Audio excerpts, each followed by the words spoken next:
আমার বাড়িতে একটা কুল গাছ আছে, তো সেখান থেকে প্রচুর কুল পড়ে। তো সকালে উঠেই সেগুলো তুলতে হয়, না হলে পায়ের তলায় পড়লে কুলগুলো নষ্ট হয়। তো এখন এই রান্নাঘর থেকে ঝুড়িটা নিয়ে আসলাম, আর এখান থেকে এখন কোন দিক থেকে স্টার্ট করব কুল কুড়ানো বুঝতে পারছি না।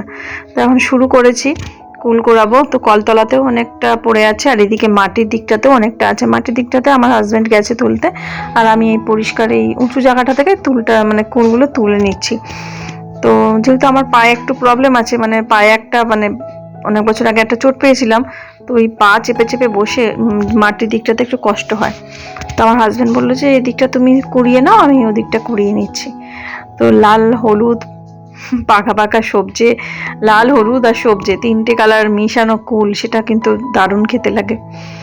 আর প্রচুর পরিমাণে কুল হয়, আর এতদিন পর্যন্ত সবাইকে দেওয়া হয়ে গেছে, পরিচিত যারা আছে। এখন যেটুকু যা কুল পড়ছে সেগুলো সব আমাদের ঘরের নিজেদের জন্য বলতে আমাদের জন্য, আর আমার মা বোন যদি ওরা আসে কলকাতা থেকে তাহলে তাদেরকে পাঠাবো।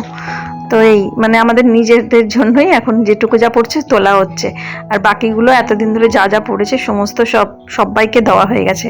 পাড়ার মানুষজনকে, তারপর চেনা পরিচিত যারাই বাড়িতে আসে তাদেরকেও দিয়ে দেওয়া হয়, সবাইকে দেওয়া হয়। আর কুল জিনিসটা একটা লোভনীয় জিনিস, আর এই সবজি হলদে হলদে যে কুলটা হয় পাকার ঠিক আগের স্টেজ, সেটা তো নুন দিয়ে খেতে বা কুল মাখা বা বাটা খেতে সত্যি অসাধারণ লাগে। তো ছোটবেলায় তো খুব খেতাম কুল, কিন্তু এখন বড় হওয়ার পরে না দাঁতটা শিশির করে, অতটা খেতে পারি না আগের মতো। আবার অ্যাসিডিটি হওয়ারও ব্যাপার থাকে। তো এই যে আমার হাজব্যান্ড আবার কিছুটা নিচে দিকটাতে ছিল কুল, ওদিক থেকে এনে দিল। নিচের দিকেই না বেশি কুলটা পড়ে আছে, ওপরের এই অংশটা বাদে। তো এইভাবে ও প্লাস্টিকে করে করে এনে এনে দিচ্ছে, আর এই করতে করতে দেখো ঝুড়ি আস্তে আস্তে ভরে যাবে। তো এই কুলগুলোই না আমার বেশি খেতে ভালো লাগে, আর টক ডাল করলেও ভালো লাগবে। আর একদম কিছু কুল শুকনো করা হচ্ছে, সেগুলো চাটনি বা আচার টাচার করার জন্য।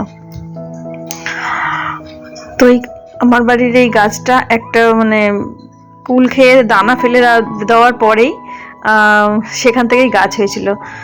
তো যাক, ভালো লাগে কুল গাছ বাড়িতে থাকলে, এমনিতে ভালো লাগে, কিন্তু এই যে বারে বারে কুল কুড়ানো বা কুল গাছের এত পাতা পড়ে তখন একটু কেমন লাগে। আর এই কুল গাছটা 12 মাসই বলা যায়, বর্ষাকালেও আবার এই যে কুল হচ্ছে, কুল হয়ে গাছ ফাঁকা হয়ে যাবে, পাতা পড়ে যাবে, ঝরে যাবে, আবার নতুন করে কুল হবে, ফুল হবে গাছ ভর্তি হয়ে, অল্প অল্প কুল হয়, কিন্তু সেটা না এতটা টক হয় না, মিষ্টি টাইপের হয় বর্ষাকালের দিকটাতে, সেটা হয়ে যায়।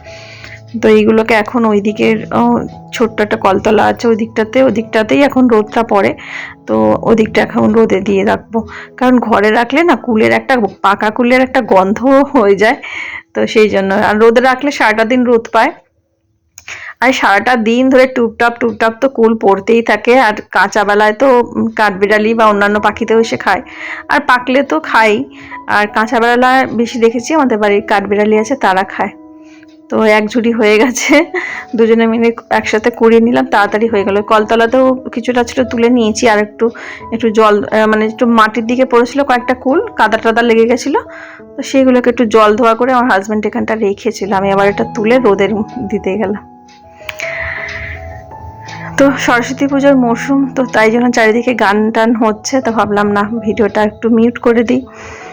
তো তাই জন্য নাহলে আমি তোমাদের সাথে একটু কথাও বলছিলাম। তো এইখানটাতে রোদে দিয়ে রাখছি, আবার বাড়িতে যদি কেউ আসে তাদেরকেও আবার সঙ্গে সঙ্গে দিয়ে দেওয়া হয়, যে হয়তো পায়নি তাকে দেওয়া হয়। আর পাশে আমার দেখো এই সাদা ফুল গাছটা, সবুজ গাছের মধ্যে সাদা যেন স্নোফলস হয়ে আছে, এটা হচ্ছে কুন্দ ফুলের গাছ। তো প্রচুর একদম গাছ ভরে রয়েছে, খুব ভালো লাগে দেখতে। আর কুন্দ ফুলের খুব সুন্দর একটা মিষ্টি গন্ধ থাকে, জুঁই ফুলের মতো। তো আমার একটা ছোট্ট ভিডিও তোমাদের আজকে শেয়ার করলাম।